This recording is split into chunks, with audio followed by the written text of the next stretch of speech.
করেছেন, ছাত্র সমাজ আপনার পক্ষে আছে, তাদের কথা শুনছেন, কিন্তু আপনার প্রতি আহ্বান থাকবে, আপনি নাহিদ ইসলাম, আসিফ মাহমুদ, মাহবুব আবদুল্লাহ তাদের চোখে ছাত্র সমাজকে দেখবেন না।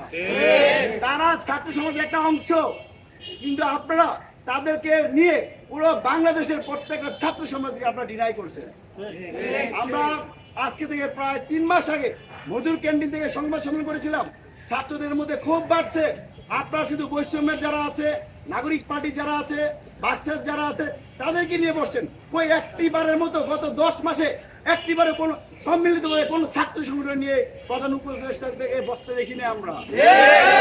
যদি প্রধান উপদেষ্টা প্রত্যেকটা ছাত্র সংগঠন নিয়ে অন্তত একবার যদি মত বিনিময় করতো, আমি মনে করি আজকের ছাত্রদের মধ্যে এত বিরোধ তৈরি হইতো না।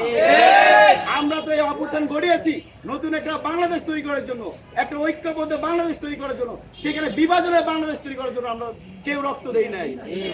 আমরা এখনো সময় আছে, আমরা মাননীয় প্রধান উপদেষ্টাকে আহ্বান জানাই, প্রত্যেকটা ছাত্র সংগঠন নিয়ে অনতি বিলম্বে জাতীয় ছাত্র কাউন্সিল গঠন করুন। এখান থেকেই ছাত্র সমাজের করণীয়, ছাত্র সমাজের নেতৃবৃন্দ নিয়ে বসবেন, তাহলে বর্তমান যে বিদ্যমান বিরোধ, রাগ, ক্ষোভ, অভিমান সবকিছু আশা করি দূরীভূত হবে। একই সাথে আমরা দেখতে পাচ্ছি বর্তমানে আমরা যে এখানে যখন সংবাদ সম্মেলন